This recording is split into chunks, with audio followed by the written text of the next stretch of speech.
The Dave Hooker Show. A presentation of Off the Hook Sports. Objective insight, expertise, top guests. Available on YouTube, Apple, Spotify, and the Off the Hook Sports app. Download now for free. Also available on offthehooksports.com. I compute and obey. Now to Dave Hooker. Ready.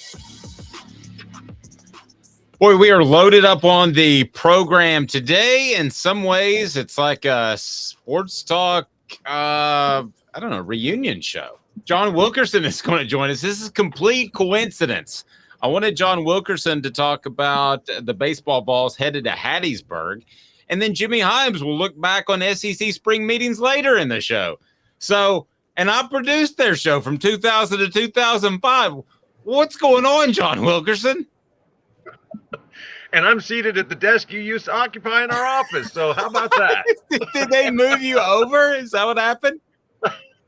No, it was just vacant. Gotcha.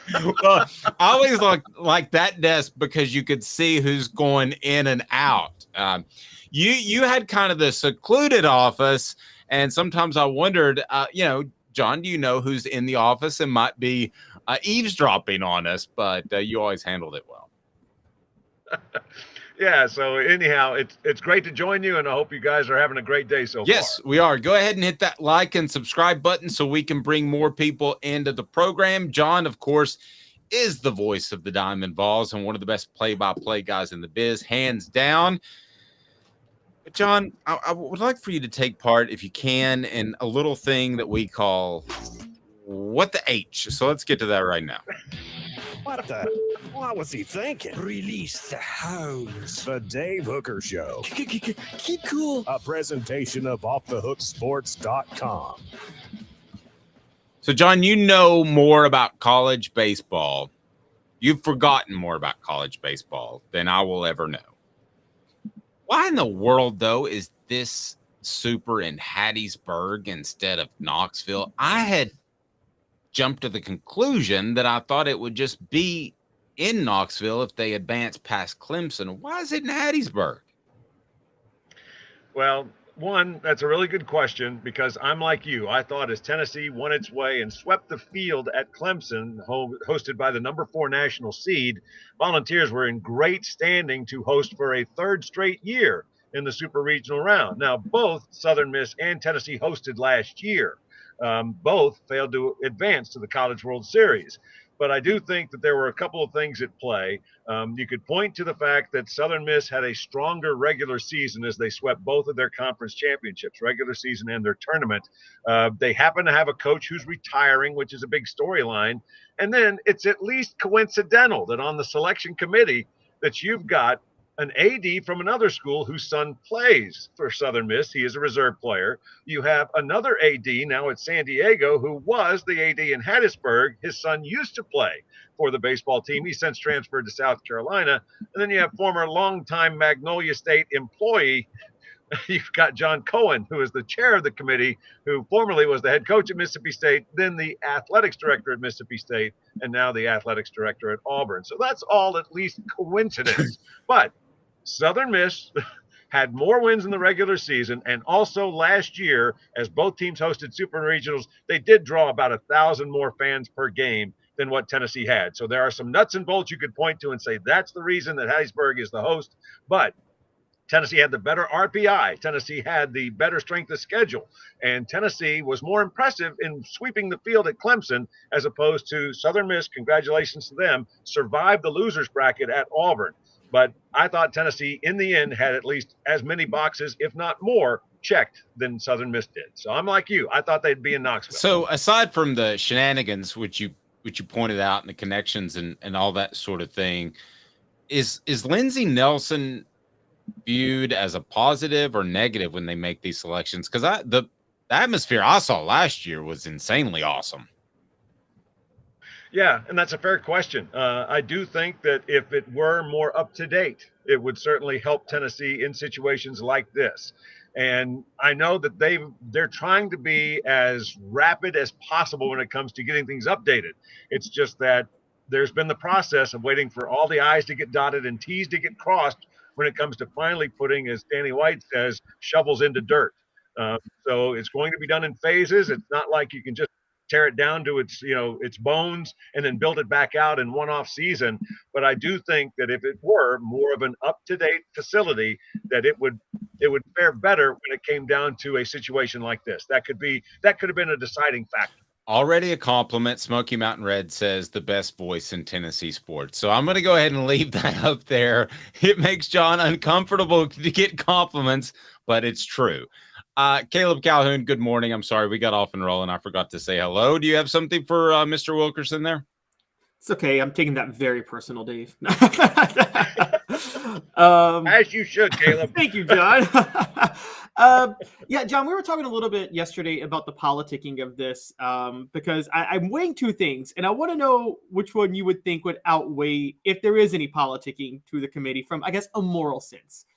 Because on one hand, you have Tennessee that maybe rubbed a lot of baseball purists the wrong way with the way they carried themselves last year. I mean, there's no doubt about that. But on the other hand, you have Southern Miss, who's probably involved in the worst welfare fraud scandal in the history of America, where they were stealing from Mississippi welfare funds to pay for their own renovations. I mean, so to an NCAA, if there is politicking, to an NCAA official who might make this decision, which one outweighs what? Wow, that's a really interesting question. And I'll say this. For Tennessee, I think the Volunteers, this year's team, which is very different personality-wise from last year's group, they certainly have had to bear the brunt of everything that people still feel about this Tennessee baseball program. So I think that's at least a fair consideration.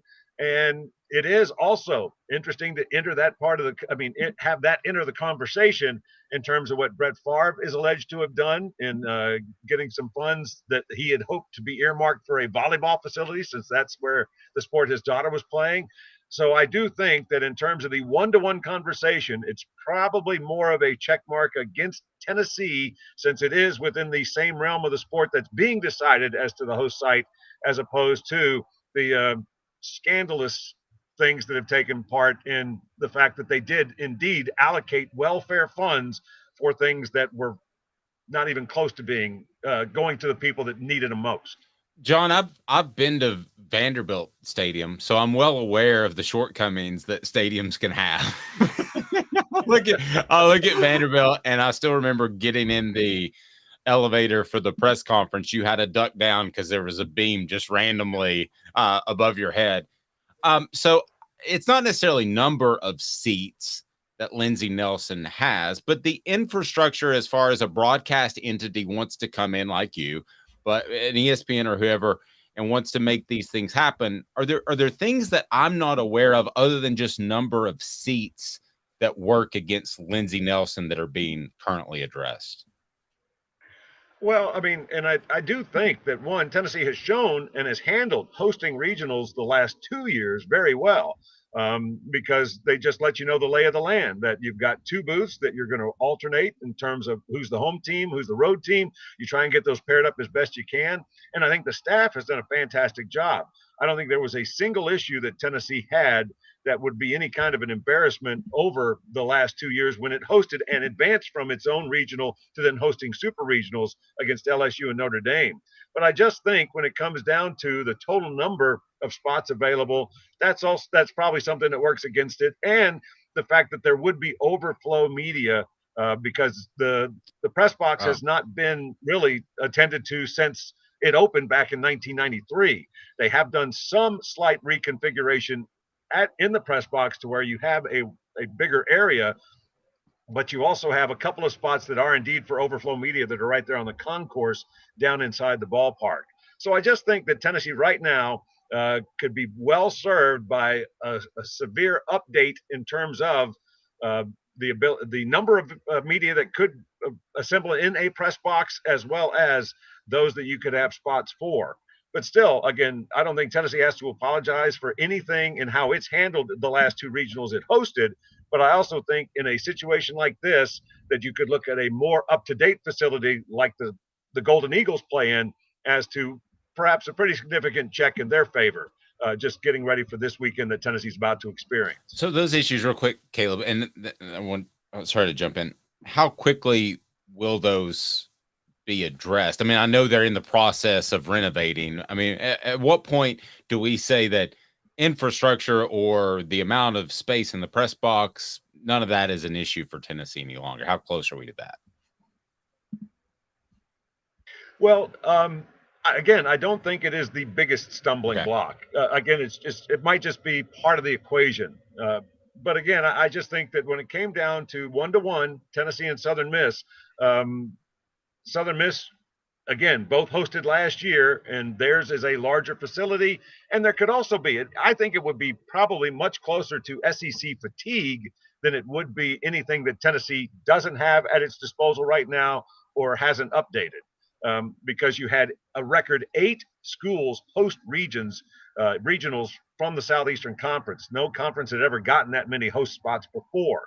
You had 10 teams which matched the record that made it. Tennessee and Texas A&M were the only teams that traveled. The other 8 were hosting. So I just think there might be more of an SEC fatigue as opposed to you look at Indiana State being able to host a regional as it did this opening weekend. They advanced to the super regional. They've got a huge event going on their campus. Otherwise, they'd be hosting the super regional. But unfortunately, they knew that their staff was already allocated to that, so they didn't even put in a bid. And so that's why they're playing at TCU as opposed to TCU coming to their place. John, talking a little ball on the field with Tennessee baseball, what do you make of this team's, should we say, mental makeup? I mean, I told Dave last Saturday that performance by Zane Denton may be the most clutch performance I've seen from a Tennessee athlete in any sport. And I'm talking even football in that regard. And do you think that the flying under the radar, that it may help them in the sense of they won't put as much pressure on themselves if things go against them the way that I felt they did in the Notre Dame series last year? Well, I do think that it has been a work in progress because this team opened with the expectation that they would pick up where last year's team left off, and that was number 1 for the better part of the season, and then only lost 9 games. But this year's team was expected to be more of the same from last year because you return essentially your starting rotation on the weekends, and that was a great starting point. But you replaced every defensive starter. So you had 8 new starters in the lineup, and it took a little while for things to gel. In fact, it was when Tony Vitello put together his best lineup defensively that everybody kind of was able to catch their breath and start being, as Coach Vitello referred to, as the best version of themselves at the plate. That's when you saw the offense really start to kick in, and they put up some really good numbers. They've got the second most home runs of any Tennessee team, short only of last year's squad. So they've got 122 dingers this year. The pitching staff has not been as sound this year as it was last year, but I think part of that was because, again, you were rounding into shape with what you were able to do defensively. I think Tennessee was as strong defensively. That might have been the best part of their performance this past weekend in the Clemson Regional. They were just so good when it came to playing catch, as they like to say. But Tennessee's been so strong defensively. They've been so strong consistently with starting pitching, and their offense, even though they only had the 1 hit in the loss that they had in the lone SEC tournament game, they've really played well over the last 4 weeks or so. So I think Tennessee is playing its very best ball across the board coming into this matchup. And for them, there is pressure that goes from being the home team when you are at the super regional stage. I think being able to go on the road and realize that it's somebody else's headache to make sure that they have all the ticket requests met and things like that. I think they fully embrace the opportunity they have to go to Southern Miss and play as well as they just did at Clemson. John, I know you have to roll, but last thing, as far as Tennessee's chances, I mean, I think they're pretty good. I think they can also play the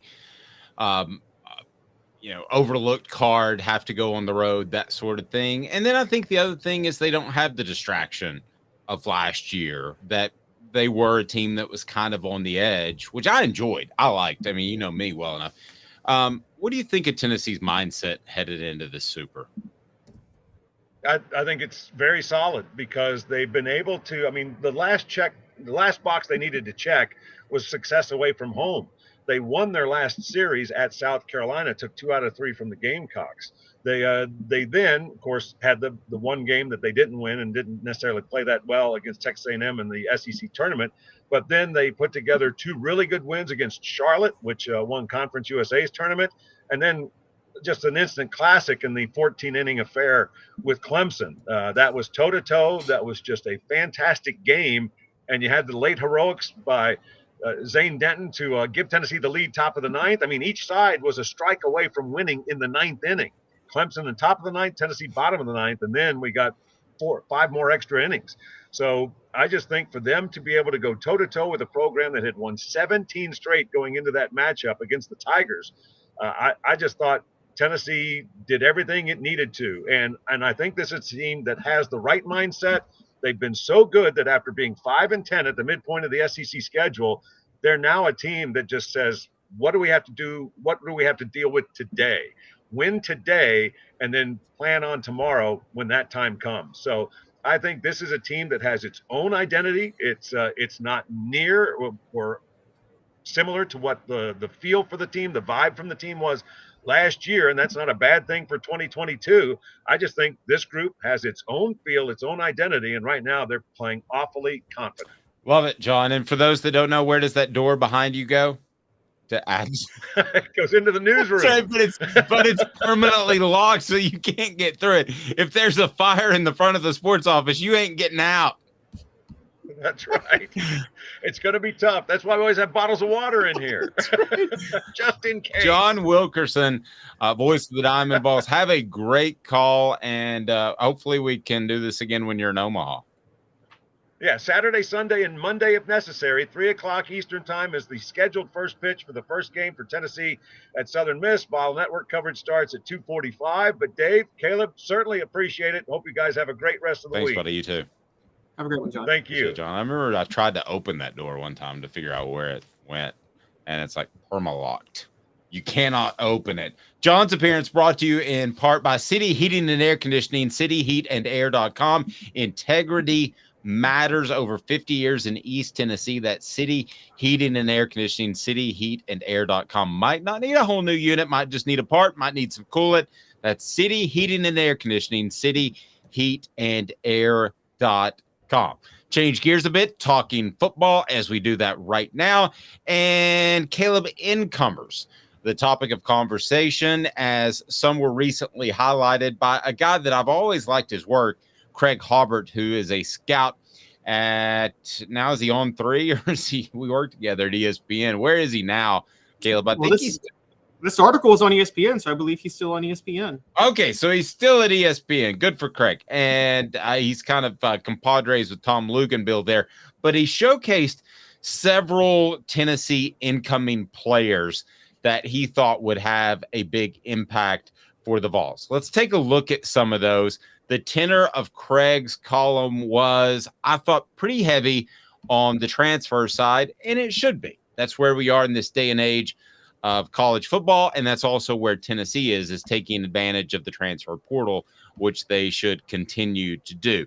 What was your takeaway before we get to 4 downs, just in general, of Tennessee's incoming players and what Craig Hobart had to say? I have one specifically I want to get to, but first, what was your takeaway from that call? Honestly, my biggest takeaway was a good sign for Tennessee, which is that, yes, they're number 16. And for those who don't know, this is ranking the combination of your recruiting class plus your transfer class and who's going to have the most impact. I think being number 16 is a very good sign for Tennessee, only because, yes, there were 4 SEC teams ahead of them, but those SEC teams were Arkansas, Ole Miss, Auburn. Actually, excuse me, I think just 3 SEC teams. But the reason I bring that up is most of the teams you'll see on here were teams that were mediocre to bad last year and are just desperately trying to revamp their program. You don't see a lot of top 10 teams in the top 20 on here from last year because this is about looking for instant impact players. So for Tennessee to be in the top 20, having been in the top 10 last year, is a good sign. Now, that number 1 is USC, and they were top 10 last year, but they're not in the SEC. It honestly... The more I think about it, USC maybe more dangerous than I thought. Yet with conference realignment, who knows? A couple of weeks they may get announced from moving to the Big Ten to the SEC at SEC Media Day. No, I thought the very same thing. I mean, to be 16 and even be on this list, and you look at the number of returnees that Tennessee has defensively, I know the offensive line is in a slight rebuild with Darnell Wright, but you have a new quarterback, obviously, but I think Tennessee feels good about where they are there. I think to be at 16, and if you can, give me the other SEC schools that are ahead of Tennessee, but I want to break down some of these impact newcomers.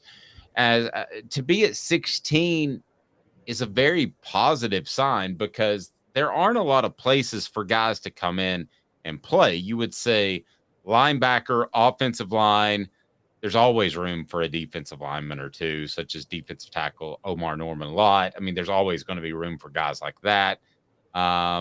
Receiver they could use. I think their receivers were fine without Dante Thornton, but he comes in. So the fact that you have some availability and you fill it, I think is a very positive sign. So say 16th best in the nation or not, which would be, I guess, 4th in the SEC. I still think that's pretty good. Sorry. Yeah. They're what? I think they're 5th. I think I got it wrong. But I'll say, okay, so going through them. So the one that's ahead of Tennessee that they should be concerned about, and it's the highest ranked in the SEC, and for this is for all of you who say I'm a homer for LSU. I'm not. They're ranked highest of all SEC teams, and they won the West last year. So before you call me a homer, they're ranked number 4 on this list. 4 is impressive, but not surprising. You would think there are a lot of guys that perhaps went to another school that are from the state of Louisiana. So I would think that would be a natural transfer portal type of move to get guys to come back to the state of Louisiana. So I'm not surprised. I don't think that Brian Kelly will build his program on transfers at all, but I think he's going to have the ability to go out and cherry pick some guys, kind of like how Alabama did with Jahmyr Gibbs. So I'm still not 100% sure the evolution of college football, if this is going to turn into 60% transfer guys, 70% transfer guys, or 20% transfer guys. I don't think you and I know right now, Caleb. But right now, I like the approach that Alabama has, and that is build strong from the high school ranks and be strong within and add a couple of really good pickups like they did with Jahmyr Gibbs last year. So that's kind of where I see it going, but I'm still not 100% sure. So who else in the SEC is ahead of Tennessee? And then we're going to break down their newcomers as 4 downs. Okay, and now we get to the people they shouldn't worry about, because number 8 on this list is Auburn. I think you and I both agree that's a desperation because they needed the transfer portal because they just totally rerouted. Yep. New coach, a lot like Josh Heupel when NIL came about. When you had the new coach, which in some ways I think is a benefit to getting NIL funds put together.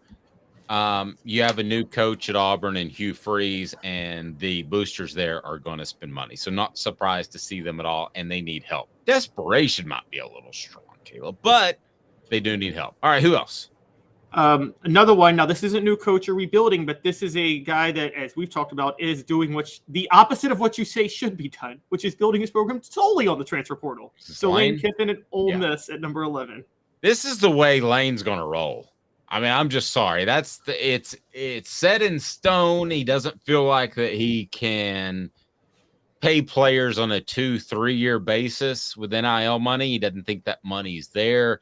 And he's going to live and die by the transfer portal in 2023 and in 2028 if he's still at Ole Miss. That's the way he's going to roll. He's made up his mind. There's no changing. He will be up towards the top of this list each and every year. Who's next? Next on the list is Arkansas at number 13. That's another desperation one. They were very disappointing last year, and they need to revive their program quickly under Sam Pittman. And so, again, I don't think Tennessee should worry about Arkansas being ahead of them.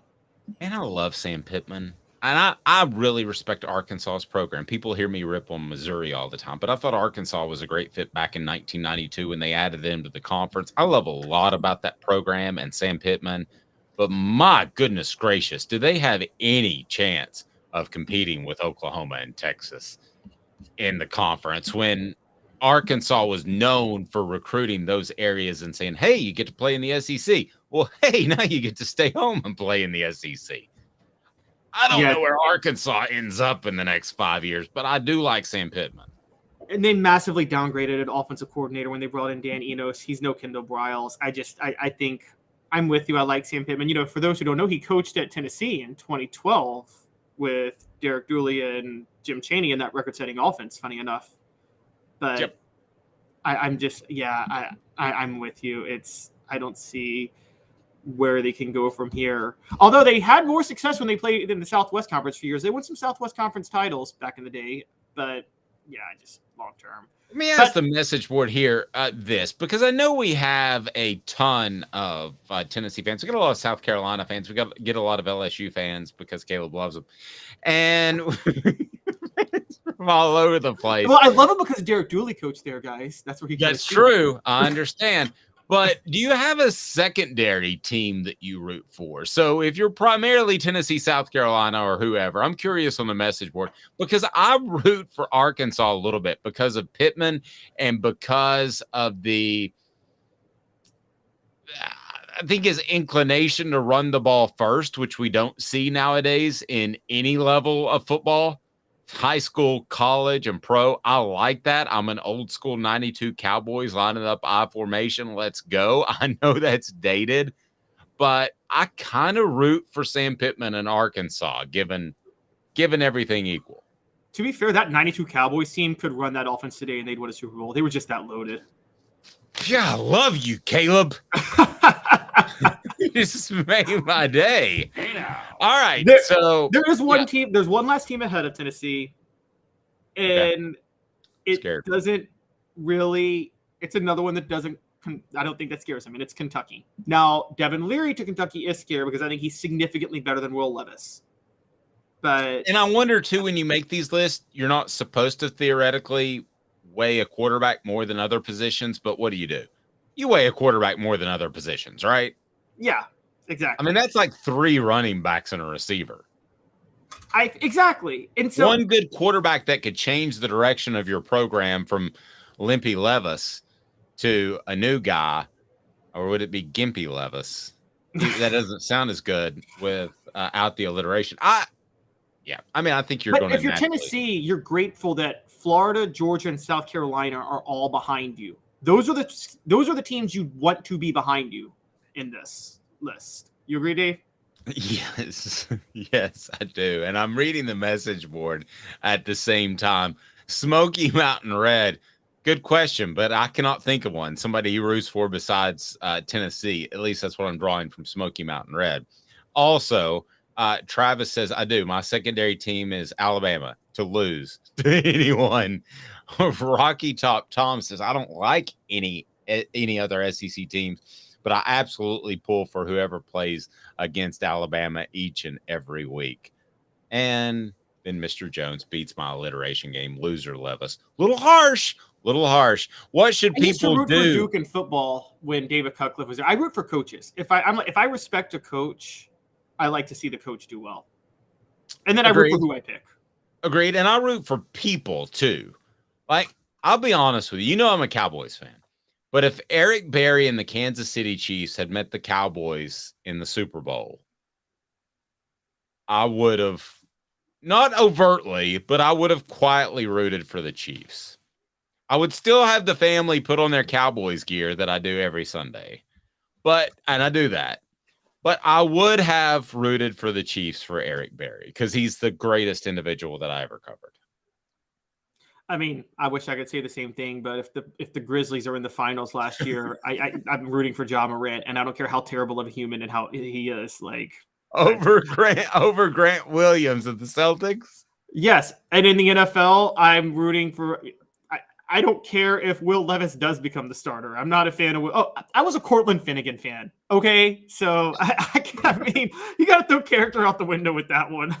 I didn't think we'd get a Cortland Finnegan shout out, but we did. All right, so let's break down Tennessee's incoming players and what Craig Hobart thinks of them of ESPN. We will do that in exactly 2 minutes, or roughly 2 minutes. With Caleb Calhoun, I'm Dave Hooker, Off the Hook Sports.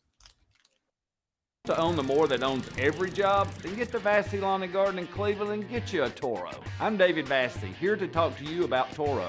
With a Toro Zero turn, you'll get more out of every minute and you'll reach the finish line faster. At Bassey's, we like to say, no matter if you're mowing 3 acres a week or 11 lawns a day, homeowners and business owners alike find confidence in equipment they can trust from top to bottom. Bassey Lawn and Garden, Highway 60 North in Cleveland. Man alive, it's worth the drive.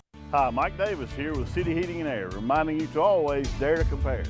Our team provides quality local heating and air service, installation, and maintenance across East Tennessee. We use only the best equipment like American Standard heating and air conditioning for your residential, new construction, or commercial needs. Honesty, dependability, and customer satisfaction have been the cornerstones of our business since 1961. City Heat and Air. Dare to compare.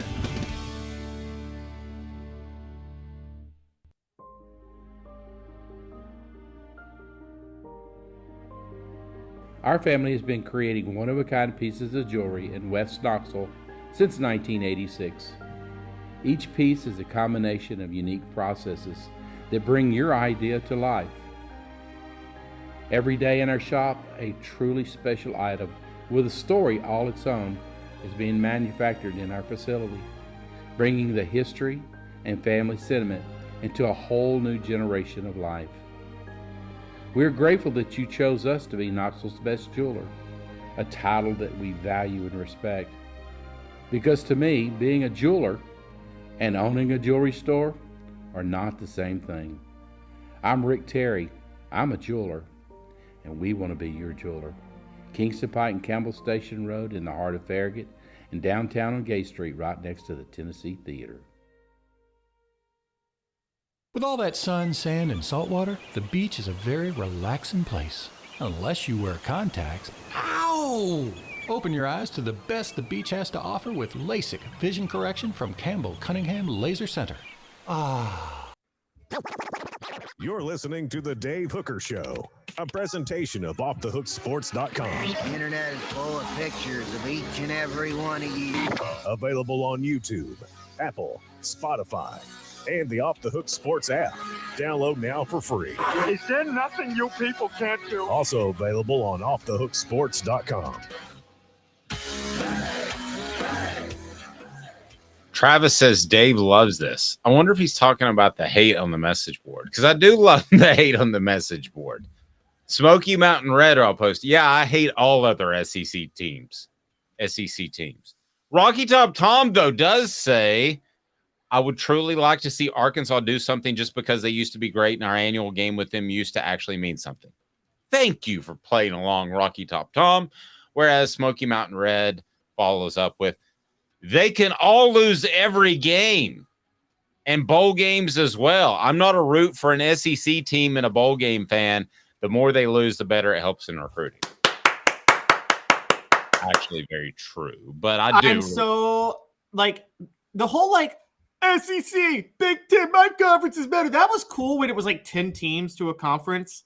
When you're at 16 teams and your super conferences, like there's no like it used to be like my region superior to your region. What's your region now? Okay, Miami and Dallas are not the same region remotely. Yeah, my region is Rutgers and Ventura Boulevard at the same time. In LA. Yes. Those are my regions now. All right. What do we need to do, Jacob? What's up, everybody? This is Jacob Warren asking you to like, subscribe, and share. Dave needs this. He does. All right. 4 Downs is now, as we continue to talk about Tennessee and what they brought in this particular class via breakdown with Craig Hobart of ESPN, who quite a good job, if I do say so myself. 4 Downs now is brought to you by Craft Treats. CraftTreats.com for more. 4 Downs. 4 questions. 4 answers. The Dave Hooker Show. 4 Downs. A presentation of OffTheHookSports.com. All right, the first question, first down, what transfer will have the biggest impact? 4 Downs brought to you by Craft Treats. Go to crafttreats.com, use the promo code OFFTHEHOOK, the promo code OFFTHEHOOK, and you will get 20% off of your purchase. They have the chill pills with the CBD derivatives that will help with your pet's anxiety that will help with your pet's arthritis or digestive issues.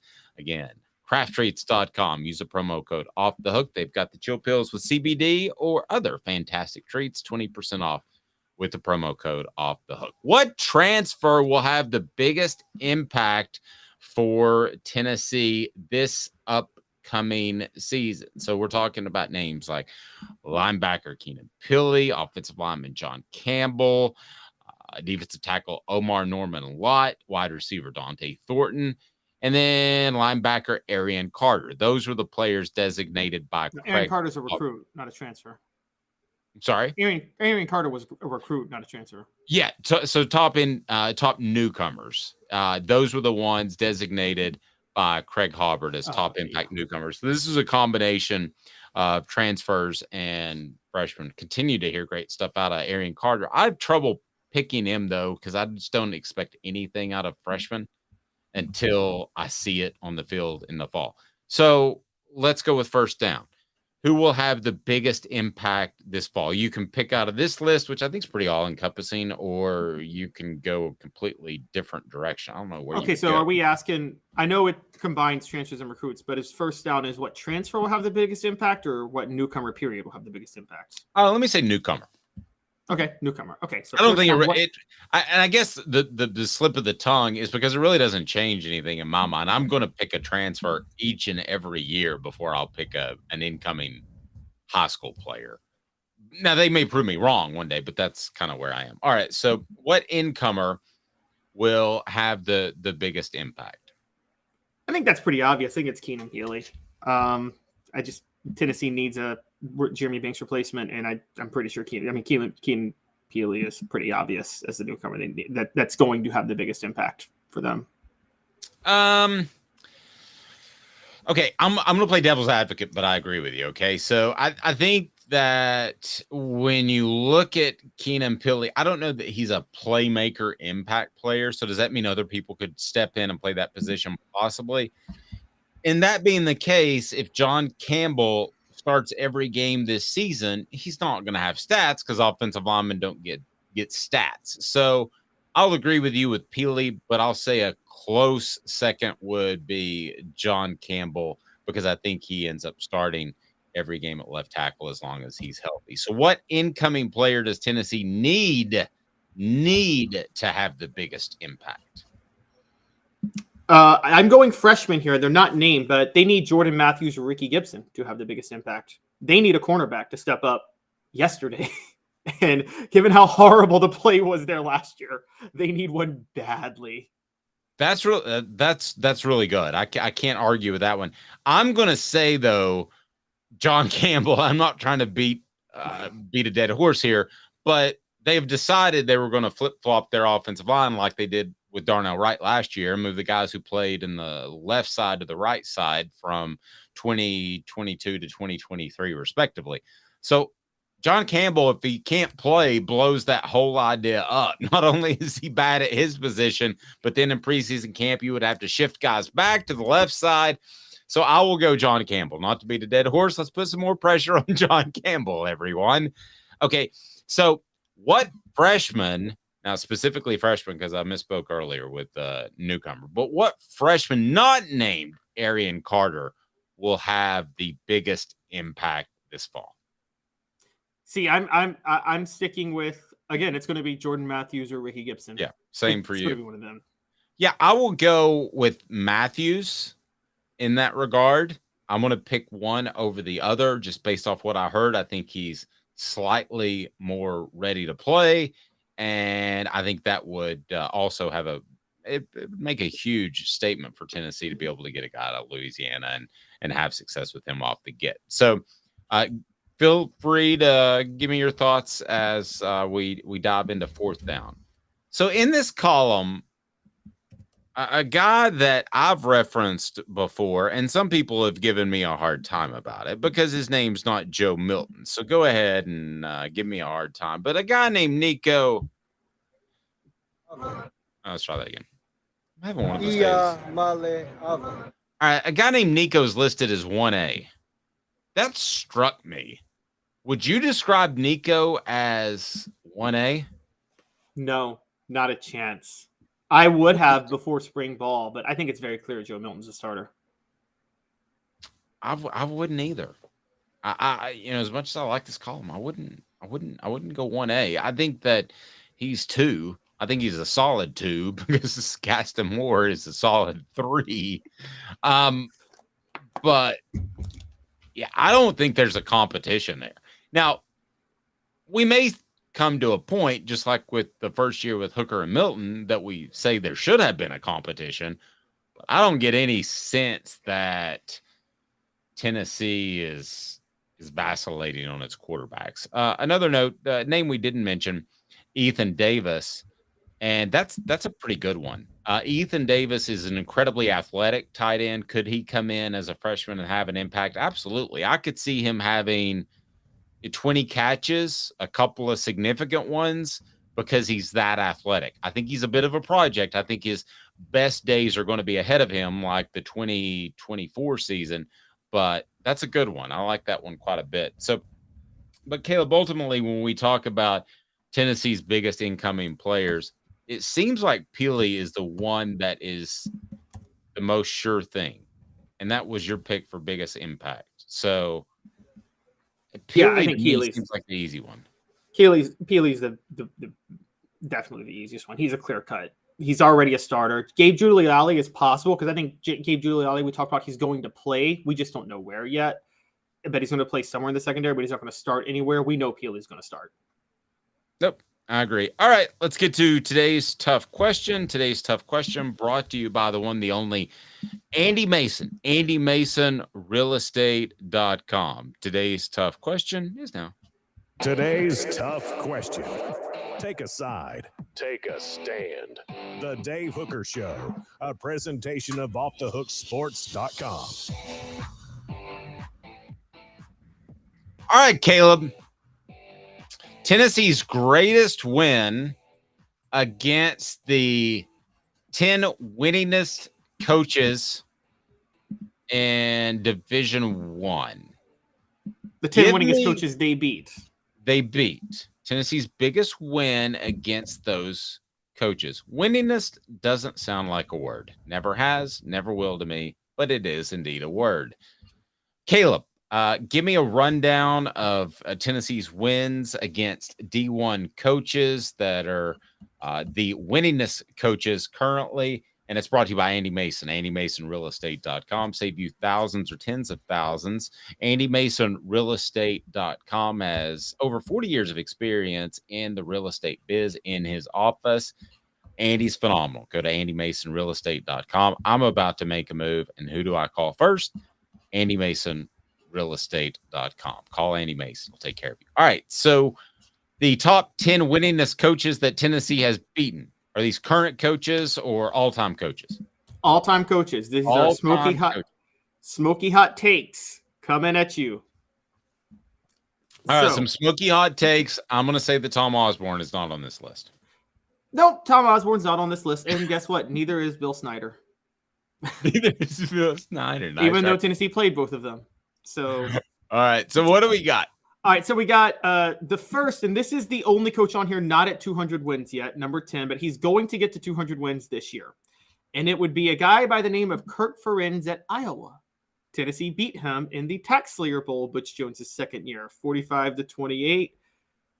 That's their only win, so it's obviously their best win against this coach, and that's really not that standout of a win. Yeah, beating Iowa in anything is, I don't know, about as sexy as a Yugo back in the day. What else we got? All right, so Vince Dooley. Tennessee beat Vince Dooley only twice in 1969 and 1972. The 69 game decided the SEC championship, though, so I think it's obvious that's the best win against Vince Dooley. Okay, so now we got Vince Dooley, number 1. Who's next? All right, so right after that, is this going back to Iowa. Is this a countdown on your behalf, or is this just you're throwing them at me and I'm playing off of them? Well, kind of a countdown. I'm throwing them at you too. So, some are obvious. Put it that way. Live workshopping smoky hot takes. Here we go. All right, who else? Okay, so right after that, we've got another Iowa situation. A guy named Hayden Fry coached at Iowa in the 80s and SMU in the 70s. Tennessee beat Iowa to open the 1987 season in East Rutherford, New Jersey. Now, for those who don't know, that was a very significant game because that was the start of Doug Dickey scheduling these neutral site games across the country for national television exposure that really helped Tennessee recruit in the 90s. Hayden Fry, do you remember the show Coach? I do not. With Craig T. Nelson? Nope. Roughly based off of him. Really? Yes. You need to look that up. I'm gonna say we can do better than that. I believe you can do better than that. Here we go. Oh, we can. Yeah.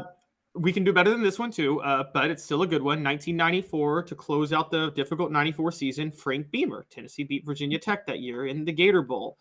And for those who don't know, that game was in the swamp because they had to move it because of construction in Jacksonville. Yeah, we got to do better than Beamer. Come on. Oh, well, okay. All right. Here comes. Point? Wait. That's just the first half. The good stuff is coming, man. I'm ready. Smoky Mountain Red says the historian in Caleb is coming out today in full force. He's even got bowl relocation sites in this segment. All right, go ahead. So, what we got? All right. So, 1971 and 1972, Tennessee beat Joe Paterno when Penn State was number 5 and number 6, respectively. The better win was in 1971. That was in December of that year. Tennessee was number 12. Penn State was undefeated at number 5, and Tennessee ended up being Penn State's only loss that year. I'm going to bet we do significantly better than that. All right. We're still going.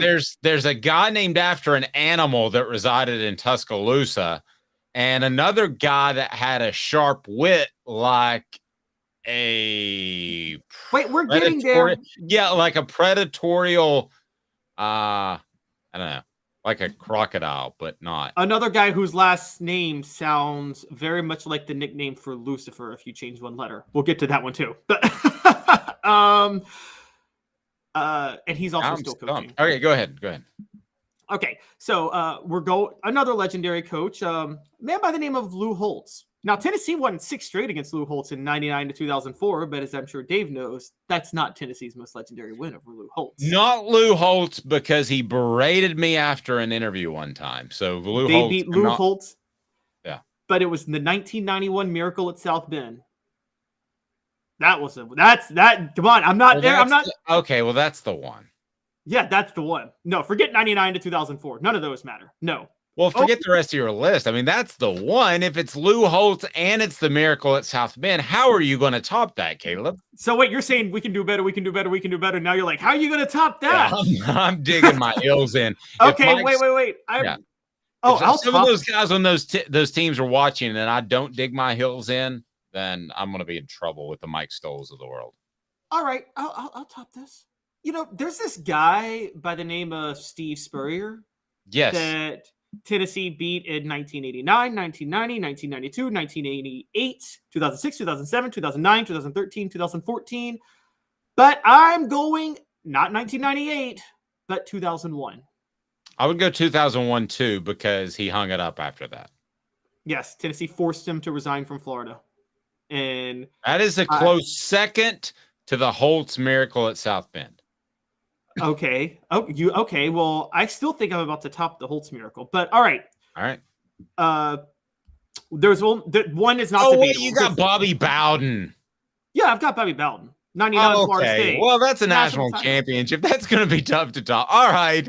Finish your list. There's 2 more, and these are the 2 debatable ones. Okay. Actually, no, one's not debatable. One's not debatable at all. Spurrier was more debatable. Tennessee's beaten Nick Saban twice. Geez, I wonder which one was the most memorable win. I think it's very recent. I think it'd be last year, yeah, for sure. All right, yeah. So we got a Saban one in there. What else we got? Okay, now here's where the debate comes. Tennessee beat Bear Bryant quite a few times. Yes. Now Dave, who is biased to his era, and when he watched, might say, you probably remember 82 Alabama, right? Or were you a little too young? No, I was 8. Okay, I remember some things at 8. I was 8 when Memphis beat Tennessee. I remember it. No, I don't remember. I remember the catch by Dwight Clark, but I don't remember. That was an 80, but I don't remember 82, the Tennessee Alabama. Okay, well, that's what everybody would say for Tennessee beating Alabama for Tennessee's best win versus Bear Bryant. Well, last year's win was bigger. Yes, and that's not Tennessee's best win versus Bear Bryant. Okay. Well, any win over Bear Bryant is going to be topped by the win last year because the duration is going to be roughly as long, and this was a bigger upset.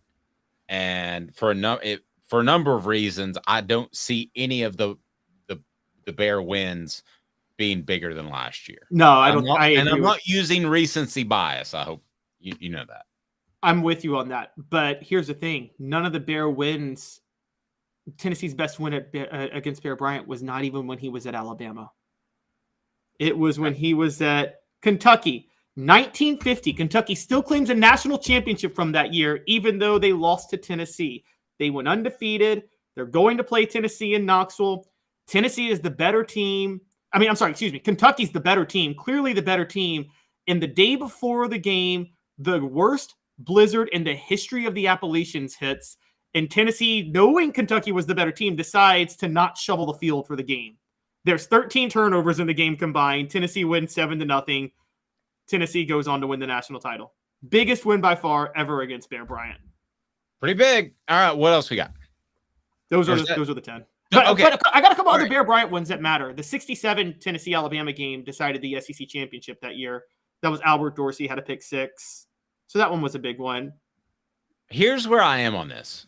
I think that you have to pick the national championship game. That's beating Bobby Bowden. If you're just tuning in, go ahead and hit that like button, subscribe if you haven't done it at this point. But like button brings more people in. So it's the top 10 winningest coaches in college football history. Which Tennessee victory over one of those coaches the most significant? So to me, it's got to be the national championship, right? Bobby Bowden. I mean, that even though that game, Tennessee was significantly better in that game. And I never thought they were in any danger of losing that game before, during. I just didn't think that was going to happen. So that has to be number one. And then you have shifted the landscape a little bit by beating Steve Spurrier.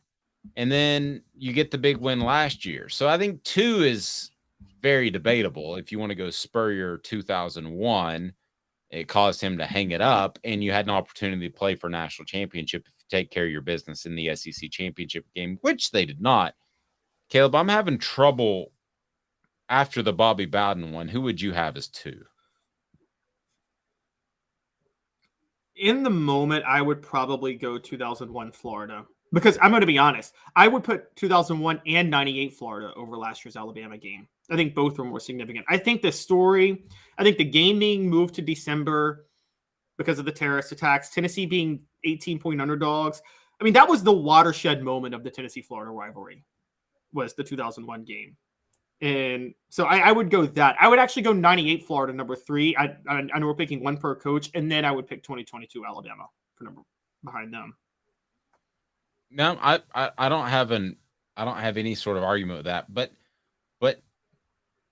man, the more I think about it, the 98 win was so big because talking as part of our Celebrate 98 series, and we'll have Steve Johnson, who caught the interception to end the national championship game.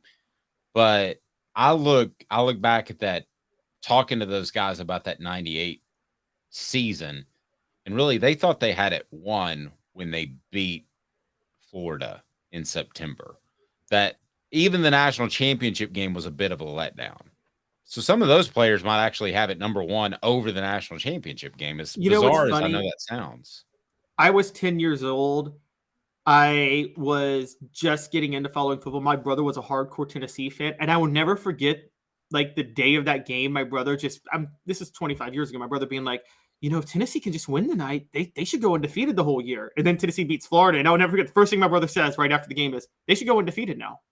And so it seems like you're right. The sentiment among Vol Nation was that because they finally got over the Florida hump, they shouldn't lose a game the rest of the year. It's just because that was such an albatross around their neck the past few years. And so you might 98 or 01, either one, you could go either way. Florida was number 2 in both. So I don't know which Spurrier win was bigger. I just think in the moment, there was something special about that 01 game because nobody was giving Tennessee any respect in that game. Okay, so I'm going to go, you have to go the national championship, but I am going to say second to that is a tie between 2001, Florida and Steve Spurrier. 98, Florida and Steve Spurrier. Last year, Alabama and Nick Saban. And I can't leave out Lou Holtz and the miracle at South Bend. I just cannot leave that out. See, that didn't have any implications really, though. Notre Dame, neither team was playing for a national title. Like, that game was exciting for in the moment. But, I mean, implications long-term. I mean, I got 1950 Kentucky over that. Winning at South Bend in the way they won? How many? 1950 Kentucky, though, was like that game. Tennessee won a national championship off that win. National championships always win, don't they? I mean, yes. By the way, a couple other Hall of Fame coaches Tennessee beat who did not win 200 games, but are Hall of Fame coaches. Bobby Dodd. Losers. Oh yeah, Bobby Dodd's a loser. They beat Bobby Dodd a few times when he was at Georgia Tech, most famously 1956, and they also beat arguably the best coach, Jimmy Johnson, in the '85 Sugar Bowl. Yes, Jimmy Johnson may have gone on to do great things in the NFL. Exactly. Oh, and that's true. Dabo Swinney this past year. Dabo Swinney will get to 200 wins and will be on this list soon enough. So, because they beat him in the Orange Bowl, but that's not that good of a win against Dabo. Clemson didn't care about that game. It wasn't that impressive. Sorry. Travis says Miracle at South Bend was a much better game than 98 Florida. That is absolutely true. That 98 Florida game, if you actually go back and watch it, and I have, it's not the prettiest played game. Florida did as much to lose it as Tennessee did to win it. Please don't tell Fred White I said that. D said, watch the Copeland segment last night. Very good. We appreciate that. Be sure and check it out. It'll be Steve Johnson coming up tonight. We'll get that posted by tomorrow. And then for kicks, Jeff Hall will join us. So looking forward to that. Coming up, Jimmy Hyams.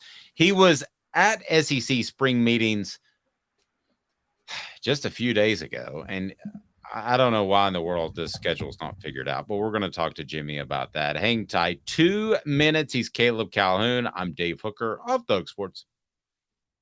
Family has been creating jewelry since 1986. Each piece unique with a story all its own. I'm Rick Terry with Rick Terry Jewelry Designs. I'm a jeweler, and I want to be your jeweler. We're grateful that you chose us to be Knoxville's best jeweler. My family and staff look forward to serving you. So please come see us. Kingston Pike and Campbell Station Road in the heart of Farragut and downtown on Gay Street, right next to the Tennessee Theater. Hi, Mike Davis here with City Heating and Air, reminding you to always dare to compare. Our team provides quality local heating and air service, installation, and maintenance across East Tennessee. We use only the best equipment like American Standard heating and air conditioning for your residential, new construction, or commercial needs. Honesty, dependability, and customer satisfaction have been the cornerstones of our business since 1961. City Heat and Air. Dare to compare. With all that sun, sand, and salt water, the beach is a very relaxing place. Unless you wear contacts. Ow! Open your eyes to the best the beach has to offer with LASIK vision correction from Campbell Cunningham Laser Center. Ah. Do you want to own the more that owns every job? Then get to Vassy Lawn and Garden in Cleveland and get you a Toro. I'm David Vassy, here to talk to you about Toro. With a Toro Zero Turn, you'll get more out of every minute and you'll reach the finish line faster. At Vassy's, we like to say, no matter if you're mowing 3 acres a week or 11 lawns a day, homeowners and business owners alike find confidence in equipment they can trust from top to bottom. Vassy Lawn and Garden, Highway 60 North in Cleveland. Man alive, it's worth the drive. These mountains hold and defend a spirit far better than moonshine. A drink that holds flavor that becomes necessity. A hard cider made and relished by folk who are as hearty as they are legend. A refreshment that can only be found in one place. With a taste that makes you say, give me 3 bottles of the good stuff. Tennessee Cider Company, where necessity can be found. Objective coverage. Hey, that's new. If we get caught, we're going to jail. The Dave Hooker Show, a presentation of Off the Hook Sports. YouTube, Apple, Spotify, and the free Off the Hook Sports app. I'm going to need to see some identification. Back to Dave Hooker. All right, here we go. Joined by a very special guest. I want to get right to it. It is Jimmy Hyams, formerly of the Sports Animal. I don't know. How do I introduce you now, Jimmy? It's just the man. How's that? Just a former. Former. Okay. I'm not growing any crops. I'm not a farmer, but a former. I got you. Former sports writer, former sportscaster. Yes. Well, and coincidentally, to talk baseball, we had John on earlier today. So it's like a reunion. Maybe I should give Dave Nathan a call. There you go. And I'm sure he's got some lamp that he would be willing to sell you. You know what I'm talking about, right?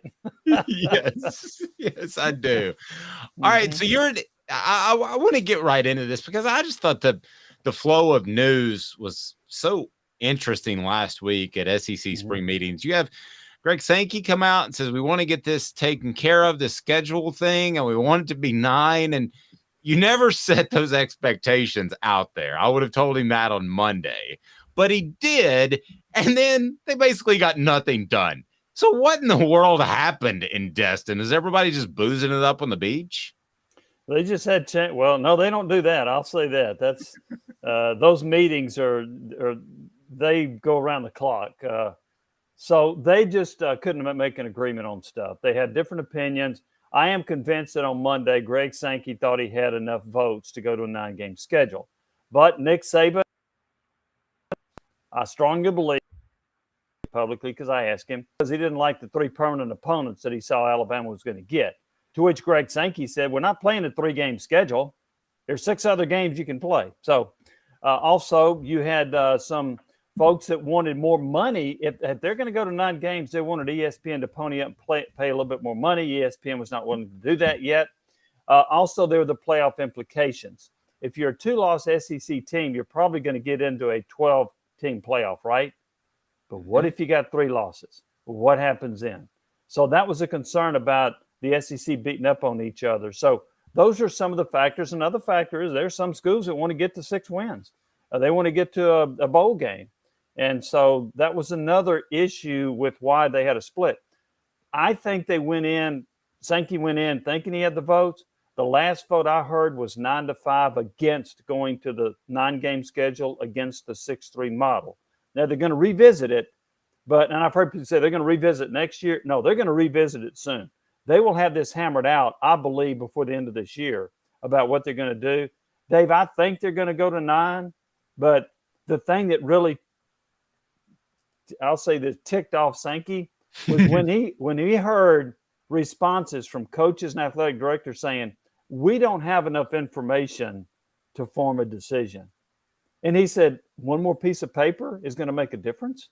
So I think he felt like plenty of information was out there. Plenty of things were told about what was on the table, but he just couldn't get the votes at this point. Portions of the program brought to you by Vassy Lawn and Garden. Man alive, it's worth the drive with their buying power in Cleveland, Tennessee. Come from Nashville, Knoxville, or Chattanooga for your industrial and commercial mower needs. Toro, count on it. So, Jimmy, when it's all said and done, was Saban the ultimate deciding factor on the things that you mentioned with those 3 factors? I think we might be breaking up a little bit with Jimmy. I think we've lost him. Yeah. Let's see if we can we'll try to get Jimmy back here. So that is interesting to me that there's a potential. Okay. So I think we got Jimmy back. All right. Jimmy's back and he looks clear. So we're good. Of those 3 issues that you gave me of why they didn't get the schedule done, where would you rank Saban? It sounds like maybe he was ultimately the fly in the ointment.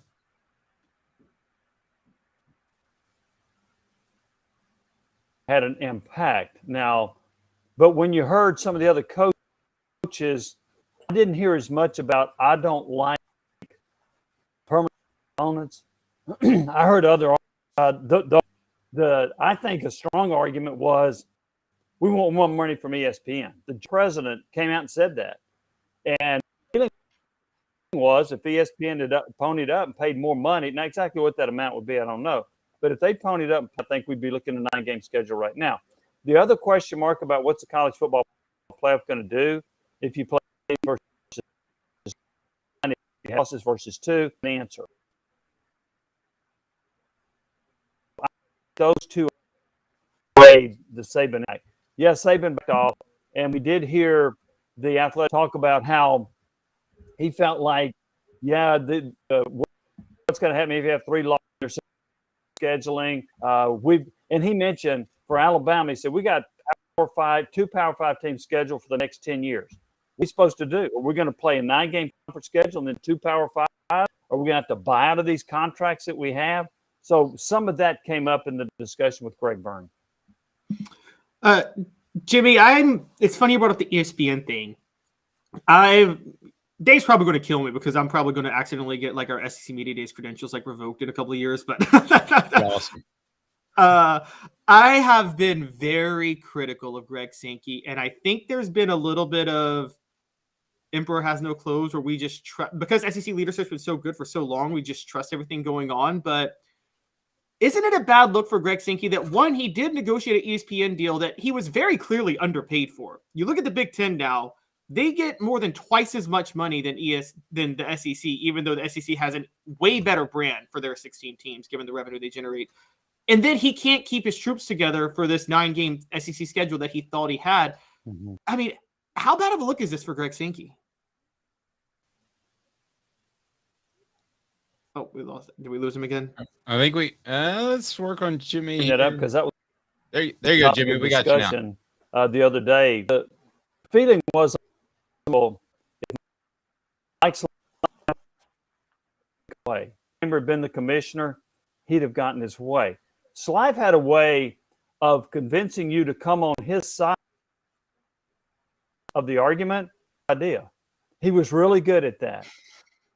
But Sankey was unable to get this done. The other thing about the contract up, not only is the Big Ten getting more money, they've got a 7-year deal, so they can renegotiate in years. The SEC deal, and then increase it when I do. It's not.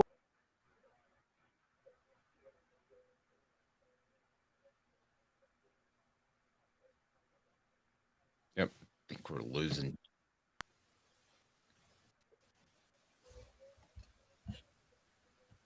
Jimmy, I think we're having some connection issues for some reason, but great job as always. I find it very interesting that Nick Saban at least pushed maybe the movement towards not having a permanent schedule. He still has an awful lot of power. There's no question about that. Oh, we lost Jimmy. All right. So Nick Saban comes in and he's the fly in the ointment that blows things up. Does that surprise you, Caleb, that he still has this much power? No, but I heard some of the words Jimmy Hyams was bringing in there, and he brought a great point. I think he has that power because Greg Sankey doesn't have doesn't lead with an iron fist the way Mike Slive and Roy Kramer did. I didn't even think about what Jimmy said, but yeah, a 10-year deal for $3 billion, and the Big Ten can renegotiate from their 7-year deal. Their deal, which is worth way more in 7 years. I didn't even think about that. The SEC could be locked in this bad deal when the Big Ten doubles on their $7 billion deal. I'm sorry. Like, Kevin Warren and the new Big Ten commissioner and Jim Delaney, they've just been much more competent, and they've just been smarter than the SEC. They are. They've just been smarter. Agreed. Let's see if we can get Jimmy back. Jimmy, I think we got you back. I do find it interesting that Saban still has that much power, even though you could argue he's not the ahead of the preeminent program in the SEC right now that Kirby Smart is. So I'm sorry, I didn't hear it. When still having a lot of power. Was that your comment? Yes. Yes. Yes. I don't know I'm not sure if I feel like he had as much influence on this scheduling situation as you do. Because I think the other factors, again, I didn't hear any other coach talk about what Saban did, and that was, I don't like permanent opponents. I'm talking about from the SEC meetings. Now, maybe they got fine with when he said do this, behind closed doors. But he was the one that was the most vocal that I heard about the permanent opponents. And you can schedule around that. It's funny that one of the beat writers at Alabama told me, not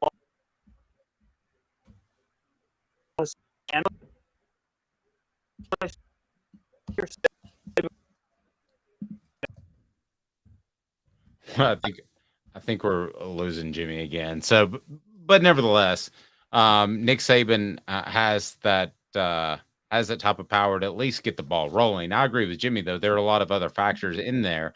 And I'm just a little surprised, Jimmy. I guess I'm a little surprised. We'll bring Jimmy back in here. I'm a little surprised that ultimately it didn't get done. I think we lost Jimmy again. Jimmy, we'll reconnect at another time. My apologies. I'm not sure what's going on there.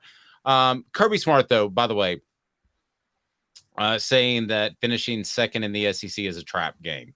Caleb, your thoughts on Kirby Smart saying that and why? So this is talking going down the road in 2024 when the SEC gets rid of the divisions and the college football playoff expands to 12 teams.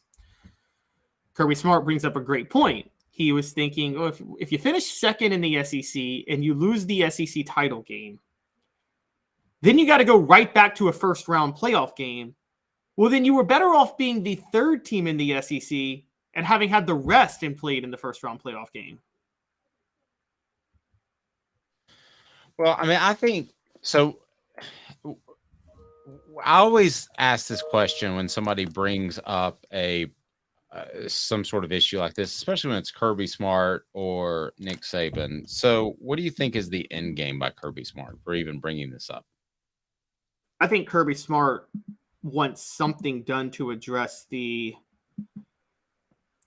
the lack of incentive that you might have for playing for the SEC title. I mean, I actually think that I think there's some legitimate truth to that. Now, I think where he's trying to get to, and this is where I would get, he wants to make sure that I think Nick Saban's more ridiculous. I think Kirby Smart's shooting from the hip. I think what Kirby Smart's trying to get is he needs the committee to understand that a team that finishes second in the SEC should at least host the first week of playoff games. Put it that way. They should at least play a home game the first week. And there's going to be a lot of preferential treatment to conference champions getting to host. Well, because, okay, what advantage is there to finishing second versus finishing third if the top three teams are probably going to be in the 12-team playoff every year? Well, it's finishing second as opposed to finishing third. I mean, yeah. I think you would help your seeding. You would be more likely to host a game. Would be more likely. He was getting at, though. I think he wants to make sure the second place team is guaranteed to host a game over some no-name conference champion. Okay, well, I understand, but that's no argument to me. This comes down to where are they in the ratings, and we have to trust the College Football Playoff Committee to not, and I don't trust them to do this, but we have to trust them to seed them accurately, Caleb, to not put the SEC, for instance, at 1 and 3 as they've done in the college football playoffs before, because they don't want them to play each other in the first weekend, right? So we have to trust that they're going to truly seed those without any sort of agenda, be it television or otherwise. I don't trust them to do that, but I'm willing to give them the benefit of the doubt in the first 12 run. So the bottom line is LSU was they finished the season 9-3 or 9-4? 9-4. I don't think they would have been in the playoff last year. It would have been okay, but let's just say, for instance, for funsies, they're 10-3 and they lose the SEC championship game. No, just taking a quick look, I don't think that that's necessarily a team that should be hosting, nor is that a team that should necessarily get a bye. It depends what every other team did. Yeah, but okay, take the agenda part out of it for a minute. And what they've done is they've actually eliminated to where they could the potential for agendas, because they're still going to have one, but let's not forget this. You have to be a conference champion to get a first round bye. I mean, what if there's 2 12-0 SEC teams playing for the SEC title. You're telling me the loser of that game shouldn't get a first round bye, but a 9-3 Pac-12 champion should? I mean, that comes down to your thoughts on winning the conference. Does it matter? And this is going to be readdressed really quickly when Texas and Oklahoma are in the league and the Big Ten is done doing their expanding. And if we find out that it's an AL-NL type of thing, like in Major League Baseball, that you need to adjust this. But to me, right now, and it's very tenuous, okay? The Pac-12, Pac-10, Pac-14, whatever it ends up being, the Big 12, Big 14, whatever it ends up being, is still relevant. Slightly. Same thing for the ACC. Slightly. So I feel like when we have this conversation in 2 or 3 years, that Kirby's got a great point. To me, winning those conferences is still significant. And I think it deserves something. Again, maybe a moot issue in about 2 years. But this, I guess where Kirby's at, and by the way, how do you do this? Conference championship week. Do you punish a team for playing for their conference championship so you knock them below the 3rd or 4th place team in the SEC because they lost that last week? Well, at the end of the day, I would have true seeding. So in your situation, if you've got 2 12-0 teams, let's include the Big Ten so we don't look like we're showing favoritism to the SEC. Which could happen if they eliminate divisions, by the way. Sure. Let's say you have 2 12-0 Big Ten teams or 2 12-0 SEC teams. To me, they should be in the top 4. All things considered, unless you've got 14 other 12-0 teams, which you're not going to have, that they should be in the top 4. They certainly should be in the top 6. But they should certainly host. I don't have any problem with that. If you actually do want to arrange in that order, Caleb, I think they're hoping to keep these conferences alive. So I feel like we're almost having a conversation with somebody that's about to pass away and what to do with their will. Yeah, you want to pay them proper respect, but I feel like this is going to take care of itself in a matter of time. It's the worst analogy I've ever made. Caleb. Okay, but when that happens, when it becomes AL-NL, just add a game to the schedule and get rid of conference championship games. I guess that's what I meant. Just look, it's good for money and it's fun, but it's imagine if this was the NFL, okay, and you had like the top 2 teams play for the division championship, like before the wild card round of the playoffs. That would be horrible.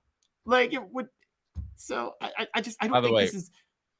Rocky Top Tom says that's a great analogy. My death analogy. Very Kevorkian of me. I mean, yeah. Okay. So let's argue this for a second. Okay. You've got two loss teams going into championship weekend in the Big Ten and in the SEC. Okay. So you're going to have a 2-loss champion either way. And then you're going to have a 3-loss team that you can decide upon. So let's say the ACC, you go undefeated there. The Pac-12, 10, 14, 18, 28, 780, whatever it ends up being, you're undefeated there. You're undefeated in this Big 12 thingy they got going on. I mean, if you're truly seeding them as they should be seeded, in my opinion, then you could have the SEC locked out theoretically, right? Because then a Big 10 could pick up the 4th spot. If you said the ACC, Big 12, 14, 18, Pac-12, 14, 18, that's 3. And then you have so the Big 10 or SEC could be locked out of it if you truly stagger them. So beware of what you ask for is what I would offer up. Well, there is you're right. But I think this more goes with the 2 versus 3 situation, which is, again, is there a curse to play for the conference championship game as the second best team? Because you have to play, you're not going to get, is it better to finish 3rd or finish 2nd and lose the SEC title? I think it's better to finish 3rd. And not even play in the game. Then you effectively get a first round bye. And that's the flaw in this situation. It's incentivizing you to lose and finish 3rd. If it's a year where Alabama is the best team in the league and you'll get to the playoff as a second or third team, but you know you'll lose to Alabama in the SEC title, you might see those teams jockeying to say, hey, I want to lose and not have to play for the SEC title this week. I'll offer this. There are a lot of people within Tennessee's football program that would have agreed with you last November before the South Carolina Columbia collapse. There were a lot of people that saw that as, the goal was always to get to Atlanta. That was their goal, is to get to Atlanta. Well, that was gone after what happened in Athens. So there were a lot of people within Tennessee's program that looked at it and thought, hey, this is an extra week to get healthier. I know you got a month or so, but this is an extra week to get healthier. You don't have to go play a fantastic team. And this is kind of the preferred way. So in that particular case, again, LSU's losses, let's just manage them to make for funsies. You would have Georgia the 1 seed, LSU potentially the 2 seed. Tennessee would be the 3 seed had the Columbia collapse not happen.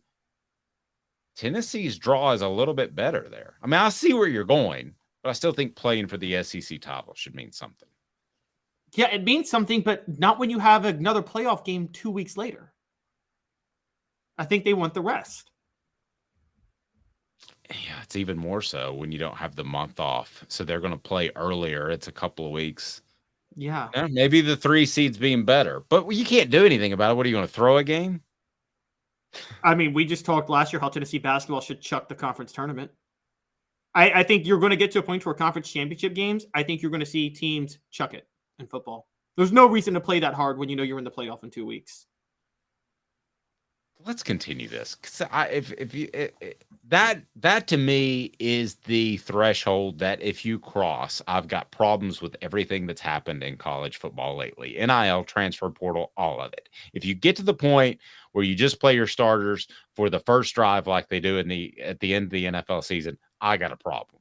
We'll discuss that live each and every weekday at 10 a.m. He's Caleb Calhoun. I'm Dave Hooker. This has been a presentation of Off the Hooks.